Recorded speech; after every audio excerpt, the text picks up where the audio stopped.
we're using my truth as just a different way. And it's a funny language game, as a different way of saying this, my experience, which is interesting because your experience doesn't dictate the truth. Now, it can help you understand the truth, but the problem with your experience is that there's a mediator that's discerning the truth in the middle of that.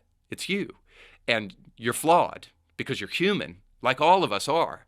So it's funny that we're using my truth rather than my experience so that we can try to push aside the fact that we can be wrong.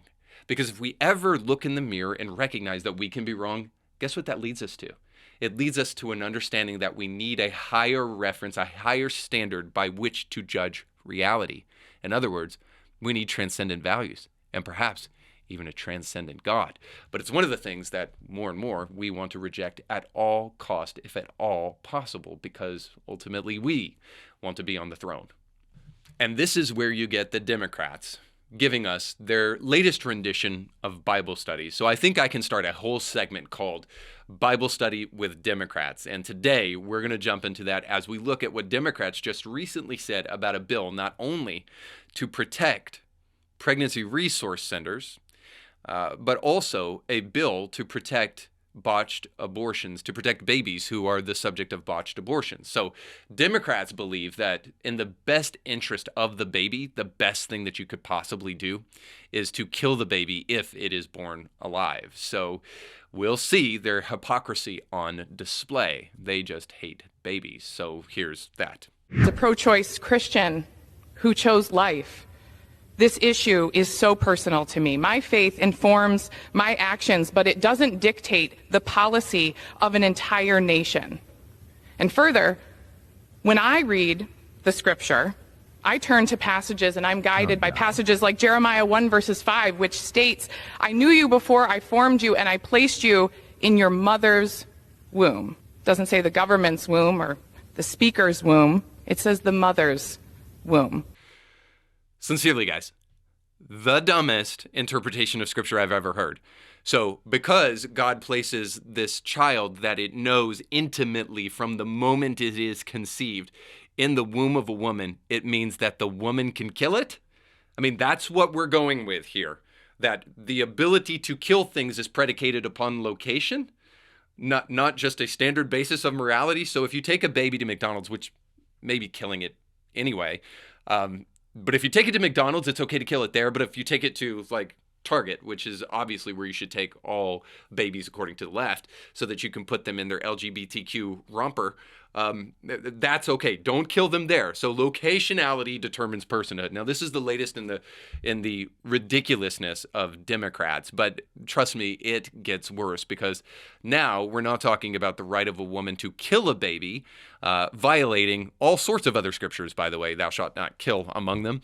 But now we're going to talk about babies that are born and fight through a botched abortion and are able to overcome that heinous act, and then what we should do to them once they're born. The Republicans want to protect them.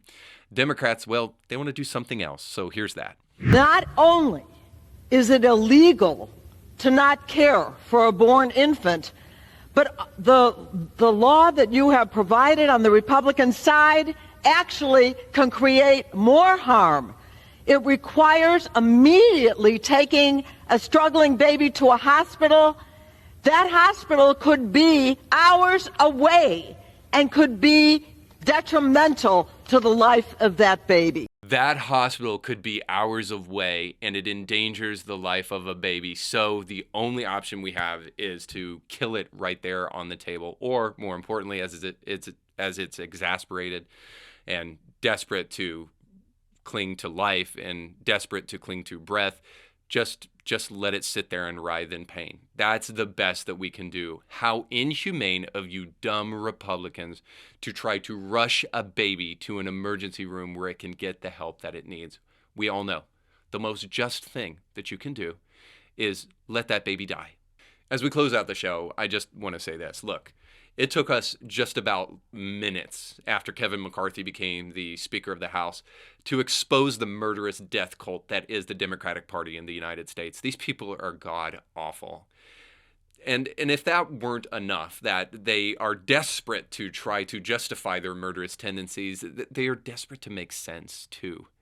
Isn't it interesting that when we move further and further away from a standard of reference or a transcendent set of values, or when you move further and further away from the teachings of Christ, that slowly but surely you find yourself speaking in circles and in contradictory ways. One of the greatest casualties of our time is the death of the law of non-contradiction. And so now you can be completely incoherent and inconsistent in your belief system, and it totally makes sense to the postmodern. So, of course, this is found in the LGBT community, right, that says that gender is fluid and everything is fluid. Your sexuality is fluid. How you feel is fluid. Everything's fluid, of course, unless you don't agree with me. And then you must be punished, because we rigidly enforce upon each and every person the idea that everything is fluid, which totally makes a lot of sense. So here's the point. Is that Christian nationalism is a threat merely to liars. Because one of the things that we're going to find is that Christianity is not only historical, but it's actually virtuous. And it's based upon rational thought rather than just blind ideology. This is why I think we should teach religion and Christianity proper in schools, because it's a part of history and it's a part of the world as we know it. See, teaching LGBTQ courses in a sex education program is not the world as we know it. In fact, this is a relatively new idea that we're still experimenting on with kids. But yet, we are wholeheartedly accepting these kind of curriculums while making sure that we push away Christianity at all costs.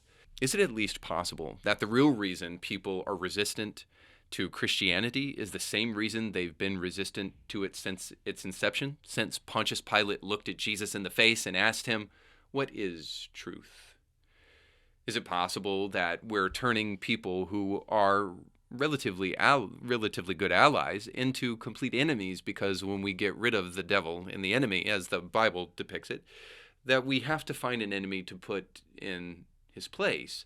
And anybody who disagrees with us will do it. So you see, there's all these unintended consequences and all these unintended benefits of believing in something like Christianity, rather than consistently changing what we believe from generation to generation to generation. Not only is that carousel of ideology dizzying, to say the least, as is the multiplied number of genders that are out there in the world today, but it also is no way to build a society. I've said it once and I'll say it again. If we're going to build a society on an agreed social contract, I see no reason why we should build upon secular humanism and its track record in the 20th century of a pile of bodies greater than any other century before it, and not build upon the track record of Christianity, which, by the way, doing way better than secular humanism. So for that reason, I say this: Christian nationalism, bring it on. Secular humanism, no thanks. So you just got done watching a small excerpt of a much larger episode. You can find the link to that full episode down below in the description of this video. So you definitely need to check that out, because if you like that clip, you'll like the much larger episode. And while you're at it, don't forget to like, share, and subscribe, and click that little bell to be notified when great new episodes of Anything Heard come your way. Thanks for watching.